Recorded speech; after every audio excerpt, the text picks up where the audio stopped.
Ionic equilibrium part 2 ह्याच्यामध्ये आपण salt hydrolysis आणि बफर सोल्युशन बघणार आहे. जेव्हा आपण ऍसिड आणि बेसला रिॲक्ट करतो तेव्हा वॉटर प्लस सॉल्ट तयार होतं. आता तेच सॉल्ट प्लस वॉटर जर रिॲक्ट केलं तर त्यातलं वीक कुठलं असेल ते तयार होणार आहे. स्ट्रॉंग वाला तयार झालं तरी परत डिसोसिएटेड होतं.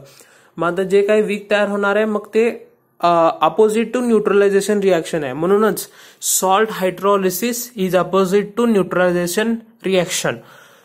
होतं काय, जेव्हा आपण सॉल्ट टाकतो तेव्हा ते जे आयन डिसोसिएट होतात ते आयन आहेत ते वॉटर सोबत रिॲक्ट करतात आणि त्याचं विकर पार्ट तयार करतात. ते विकरच का तयार करतात ते बघू अगोदर. पहिल्यांदा when salt is dissolved in the water, ions of salt tend to react with water to form its weaker parent. हे स्टेटमेंट कसं जस्टिफाय होतं ते बघू. जर आपण स्ट्रॉंग ऍसिड आणि स्ट्रॉंग बेसचं जर सॉल्ट बघितलं जसं की NaCl जर पाण्यात फेकलं तर Na आणि Cl ह्यांच्यावर वॉटर रिॲक्ट करणार आहे. वॉटर रिॲक्ट केलं तर NaOH तयार झालं, HCl तयार झालं. पण NaOH आणि HCl दोन्ही स्ट्रॉंग आहेत म्हणून परत त्याने डिसोसिएट होणार. म्हणजे स्ट्रॉंग ऍसिड आणि स्ट्रॉंग बेसच्या सॉल्टचं हायड्रोलिसिसला काय मिनिंगच नाही आहे. आणि हे मध्ये जे ते रिझन आहे की स्ट्रॉंग वालं पॅरेंट का तयार होत नाही ते. आता वीक ऍसिड आणि स्ट्रॉंग बेसचं सॉल्टचं घेऊ. यांच्यामध्ये वीकर पॅरेंट आहे ते ऍसिड आहे म्हणून एनआयोनिक हायड्रॉलिसिस होते. आणि मग KH वीक कोण आहे, ऍसिड आहे. KH is equal to KW/Ka. मग परत आता H हे KH आहे ते ionization constant for salt hydrolysis आहे. आणि मग अशी डिग्री ऑफ डिसोसिएशन अल्फा होतं. इथं डिग्री ऑफ डिसोसिएशन आता H घेतलंय. अल्फा काय होतं, √KA/C KB/√KB/C असं होतं. याच्यामध्ये H is equal to √KH/C. आता KH ची व्हॅल्यू पुट केली डायरेक्ट KW/KA/C. आणि मग अशी कॉन्सन्ट्रेशन ऑफ जे काय H प्लसचं आयन जर पकडलं होतं तर √KA/C होतं आणि OHचं √KB/C होतं. इथं √KH/C असणार आहे. पण आता ह्याच्यामध्ये स्ट्रॉंग ऍसिड बेस स्ट्रॉंग आहे तर शुअरली OH- ची संख्या जास्त असणार आहे म्हणून concentration of OH- is equal to √KH/C. मग KH काय, KW/KA/C असं केलं. स्ट्रॉंग बेस आहे म्हणजे pH आहे ते 7 पेक्षा जास्त असायला पाहिजे म्हणून pH is equal to 7 + pKa + log C. Ka का घेतलंय कारण स्ट्रॉंग बेस आहे त्यासाठी Ka Kb डिफाईनच नसतंय. मग पुढे आता स्ट्रॉंग ऍसिड आणि वीक बेसचं सॉल्ट घेतलं. यांच्यामध्ये वीक कोण आहे, बेस आहे. बेस वीक आहे म्हणजे कॅटायोनिक हायड्रॉलिसिस होते. वीक बेस आहे तर KH is equal to KW/KB. H is equal to √KH/C. KH ची व्हॅल्यू KW/KB आलं. कॉन्सन्ट्रेशन आता इथं स्ट्रॉंग ऍसिड आहे तर शुअरली H प्लसचं आयन जास्त असणार आहेत. H+ इज इक्वल्स टू मगाशी काय होतं, H+ √KA/C होतं. इथं √KH/C KW/KB असं केलं. आता स्ट्रॉंग ऍसिड आहे म्हणजे pH लेस दॅन 7 असायला पाहिजे म्हणून pH is equal to 7 - ½ pKb + log C. pKb + log C असं लक्षात ठेवायचं. परत आता हे चौथं प्रकारचं सॉल्ट वीक ऍसिड आणि वीक बेसचं सॉल्ट. दोन्ही पण पॅरेंट वीक आहेत म्हणजे कॅटायोनिक आणि एनायोनिक दोन्ही पण हायड्रोलिसिस होणार आहेत. मग दोन्ही पण हायड्रोलिसिस होते तर ह्यांच्यामध्ये आता कॉन्सन्ट्रेशनचं रोल राहत नाही. मग KH is equal to KW/KA/KB हे असे येते.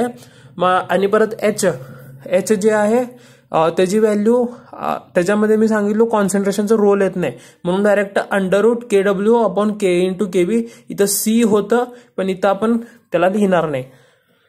कॉन्सन्ट्रेशन ऑफ आयन ह्याच्यासाठी डिस्क्राईब केलेलं नाही आहे. जर pH बघितलं तर काय करायचं, ह्यांच्या दोघांचं जे आहे ना त्यांना मायनस करायचं. हिथले हे पार्ट आपल्या पण लक्षात राहतंय. pH इज इक्वल टू 7+ हिथलं log C + log C - log C cancel झालं. इथं pKa ½ pKa - ½ pKb होतं, हाफला कॉमन काढलं. मग pH is equal to 7 + ½ pKa - pKb. हे झालं आता सॉल्ट हायड्रॉलिसिस. नाही, सॉल्ट हायड्रॉलिसिस मध्ये एक पॉईंट राहिला. वीक ऍसिड आणि वीक बेस मध्ये जर Ka म्हणजे Kb जर मोठा असेल Ka पेक्षा तर OH मायनसची संख्या जास्त असणार आहे, म्हणजे पीएच 7 पेक्षा जास्त असणार आहे. जर के KB सेम असेल तर पीएच 7च येणार आहे, न्यूट्रलायझेशन कम्प्लीट होणार आहे. नंतर के जर मोठा असेल तर H+ ची संख्या जास्त होईल, तर पीएच <7 येते. आता बफर सोल्युशन्स काय आहेत? The solutions which resist the change in pH on addition of strong acid and strong base in small amount. जर लार्ज अमाऊंट मध्ये टाकलं तर कोण पण त्याला थांबवू शकत नाही पीएच चेंज पासून. आता बफर सोल्युशन बघू. नेमकं बफर कोण कोण असतात? तर आता पहिल्यांदा weak acid plus its conjugate base और its salt with strong base, हे दोन्ही आहे त्याचा अर्थ सेमच आहे. कसं सांगतो? आपण एक वीक ऍसिड पकडू CH3COOH, मग आता ह्याचं कॉन्जुगेट बेस आहे ते CH3COO- येते, आणि तेच ह्या ऍसिडचं स्ट्रॉंग बेस सोबतचं सॉल्ट घेतलं तर येते CH3COONA, NaOH सोबत घेतल्यावर. मग आता ह्याला जर पाण्यामध्ये फेकल्यावर तर मग ते CH3COO- तयार होणार आहे, म्हणजे दोन्हीचं मिनिंग सेमच आहे इथं. म्हणून मग इथं असं लिहिलंय weak acid plus its conjugate base और its salt with strong base. दुसरं weak base plus its conjugate acid और its salt with strong acid. हे जे आहे वीक ऍसिड असल्यावर ऍसिडिक बफर, वीक बेस असल्यावर बेसिक बफर. नंतर परत आता हिडन बफर्स आहेत. हिडन बफर्स 3 आहेत.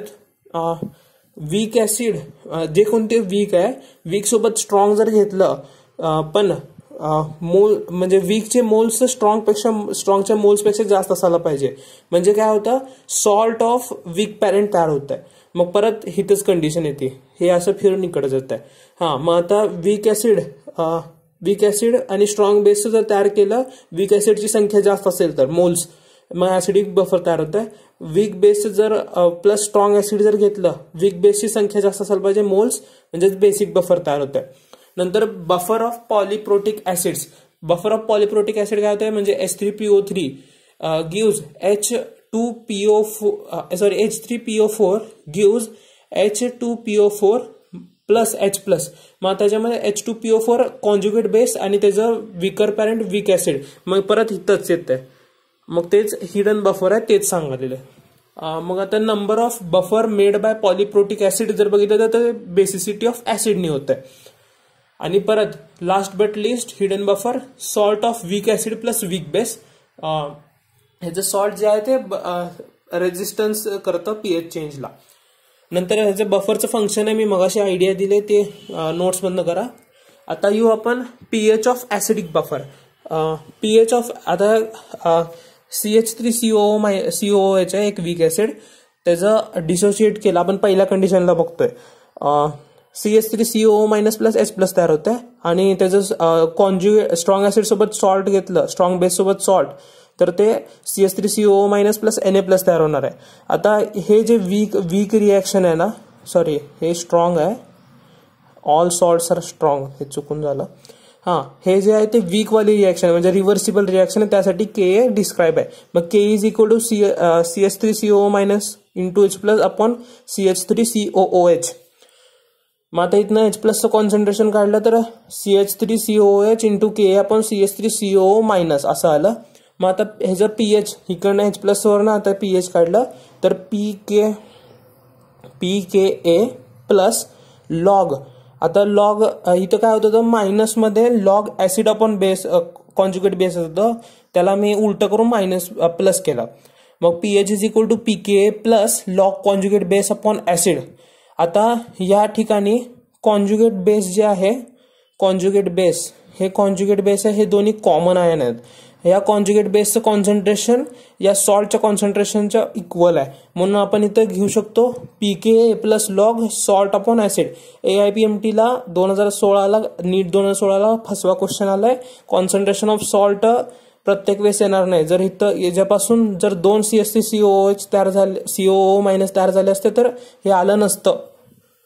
हे पॉईंट महत्वाचं आहे. मग लॉग आता सॉल्ट अपॉन ऍसिड, हे असं फॉर्म्युला.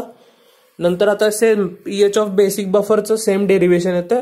मग POH is equal to PKB plus log conjugate acid upon base. आणि कॉन्जुगेट ऍसिड आपण बेस जर दोन्ही जर एक एक असेल मोल्स तर मग सॉल्ट आपण बेस पण घेऊ शकतो. आणि आता पीएच ऑफ सिंपल बफर जे आहे, सिंपल बफर कोण तयार करतं? Weak acid plus weak base वाला सॉल्ट. मग आता इथं वरतीच बघितलंय ते नथिंग बट पाण्यामध्ये त्याला टाकल्यावर ते सॉल्ट हायड्रोलिसिस होणार आहे. मग सॉल्ट हायड्रोलिसिस मध्ये फॉर्म्युला काय? हे वाला pH is equal to 7 plus half pKa minus pKb. Same to same formula खाली चिटकवला. आता एक पॉइंट आहे, pH of buffer do not depend on the dilution. का? तर इथं समजा आपण व्हॉल्यूम काय तर 100 ml आहे, इथं पण 100 आहे. हे जे व्हॉल्यूम असणार ह्याचे पण सेमच व्हॉल्यूम असणार आहे. मग आता दोन्हीकडे व्हॉल्यूम कट झाला, डायल्युशनचा काय संबंध राहत नाही. आता बफर रेंज मध्ये गेलं तर ऍसिडिक बफर जे आहे त्याचं maximum activity pH is equal to pKa ला असते. कारण तिथं बेस सोबत लढायचं शस्त्र आणि ऍसिड सोबत, स्ट्रॉंग ऍसिड सोबत आणि स्ट्रॉंग बेस सोबत लढायचं शस्त्र इक्वल अमाऊंट मध्ये, म्हणजे सॉल्ट आणि ऍसिड इक्वल अमाऊंट मध्ये. तेच जर त्यामध्ये स्ट्रॉंग ऍसिड ऍड केलं तर सॉल्टचं कॉन्सन्ट्रेशन डिक्रीज होणार आणि ऍसिडचं कॉन्सन्ट्रेशन वाढणार. मग 1/10 जेव्हा येईल तेव्हा pH is equal to pKa minus 1 होतं. स्ट्रॉंग बेस जर टाकलं तर सॉल्टचं कॉन्सन्ट्रेशन वाढणार आहे आणि ऍसिडचं कमी होणार आहे. मग 10:1 जेव्हा येईल तेव्हा pH is equal to pKa plus 1 आणि हे त्याची बफरची रेंज असणार आहे. pKa मायनस 1 पासून ते pKa प्लस 1 पर्यंत रेंज असते ऍसिडिक बफरची. सेम टू सेम बेसिक बफरची maximum activity pOH is equal to pKb ला असते. तिथं ऍसिड स्ट्रॉंग ऍसिड सोबत आणि स्ट्रॉंग बेस सोबत लढायचे शस्त्र सेम अमाऊंट मध्ये असतं, सॉल्ट आणि बेस इक्वल अमाऊंट मध्ये. मग आता जेव्हा सॉल्ट अपॉन बेस 10/1 होतं तेव्हा pKb प्लस 1 तेव्हा pOH is equal to pKb plus 1 असतं आणि हे स्ट्रॉंग ऍसिड ऍड केल्यावर भेटतंय. तेच स्ट्रॉंग बेस जर ऍड केलं तर pOH is equal to pKb minus 1च्या ठिकाणी सॉल्ट अपॉन बेस 1/10 असतं. हेच त्याचं रेंज आहे बेसिक बफरचं. pKb मायनस 1 पासून ते pKb प्लस 1 pOH ची रेंज आहे. आता मी इथं चुकून pH रेंज केलं, ते pH नाही आहे, pOH ची रेंज आहे. जर pH रेंज काढायचं असेल तर हे 14 मायनस इथनं करायचं, 14 मायनस इथनं करायचं, असं करायचं.